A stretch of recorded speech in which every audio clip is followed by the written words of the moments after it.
If I've learned anything from the hills of San Francisco, these beautiful city hills, is that taking a slower path, is that moving slowly isn't always a step backwards.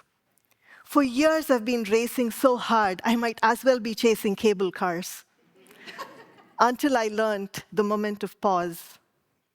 So today, I'm here to talk to you about what this moment of pause, what this day to breathe actually meant to me, and how it actually enabled me to move mountains for women and girls around the world. I met Jen at a time of a huge personal and professional transition in my life. I had just become the CEO of Grameen Foundation, maybe about a year into it. I had not taken a moment to pause. Grameen needed to evolve so fast, and I was willing to give it everything that I had, and fast. Let me backtrack a little bit. I'm actually a recovering engineer and an entrepreneur.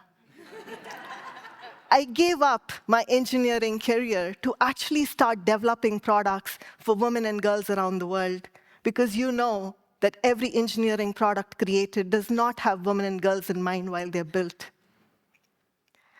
During one of my field visits as I was doing this, I actually met a midwife. And she proudly told me how she gave birth to babies in her thatched hut.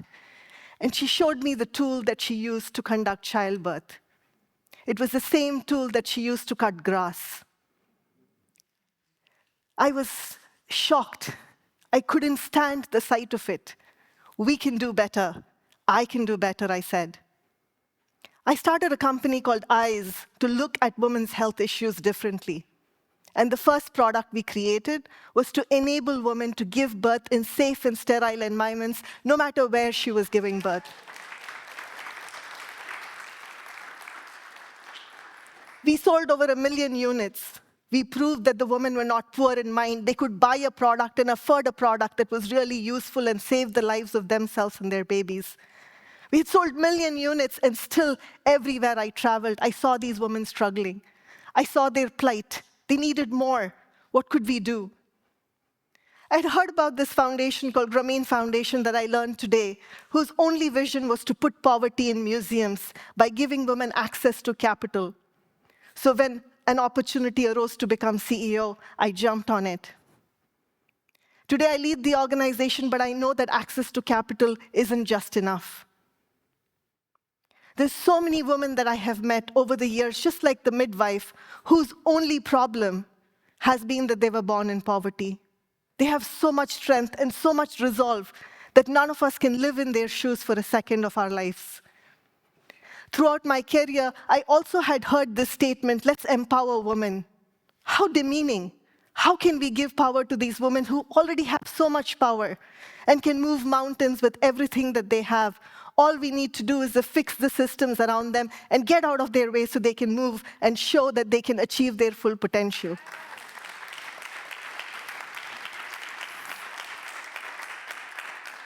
So at Grameen Foundation, I launched a strategy called Invest in Her Power. Invest in Her Power was all about fixing systems for women. We had 5 verticals.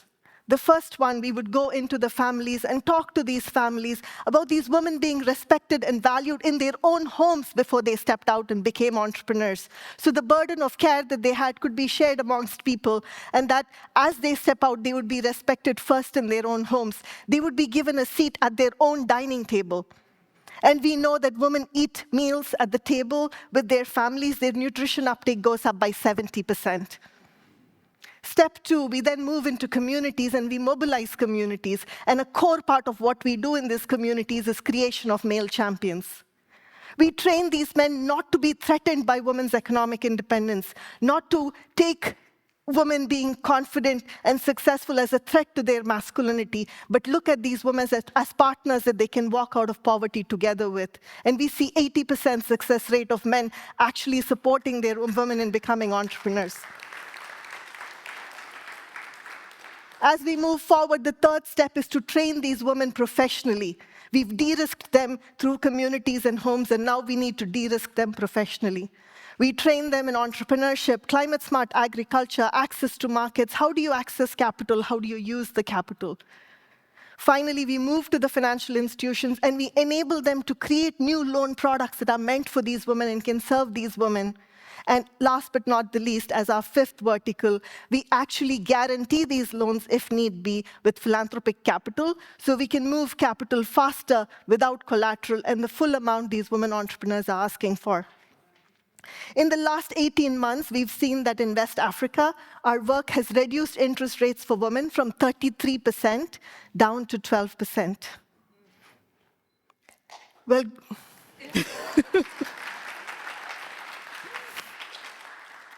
so yes, this is great. We had this amazing strategy, and that's when I was moving fast and forward, and I met Jen at SOCAP. And Jen said, I want to give you a gift of a day to breathe. My initial reaction was, do I have the time to go take a day off? But talking to Jen convinced me. I went to a day to breathe with my colleague. We soaked into the inspiration, the carefully orchestrated sessions, the beautiful walks, the amazing vegan meals, and we took the time and space to actually think about how is this strategy going to look like in the real world. And I realized that the biggest thing that you can do to be between you and your goals is not take that moment of pause. It actually reminds me of this quote from this woman called Tricia Hershey, who wrote in her book, Rest in Resistance. You were not born to center your existence around work and labor. You were born to heal, to grow, to be in service of yourself and your community, to practice, to experiment, to create, to make space, to dream, and to connect. If I wanted this reality for millions of women around the world, I needed to start with myself. And I cannot thank Tim and Jen enough for giving me the opportunity to start with myself. Today you're here listening to all these amazing women after me. If you really want to connect with us, talk to me about how we can change the world, how we can end poverty in the world by investing in the power of women. Please come talk to me, reach out to me through Jen, and also listen to all the powerful talks these women bring to you today, because we all have immense power in us. We have to invest in our power so we can invest in others' power. Thank you.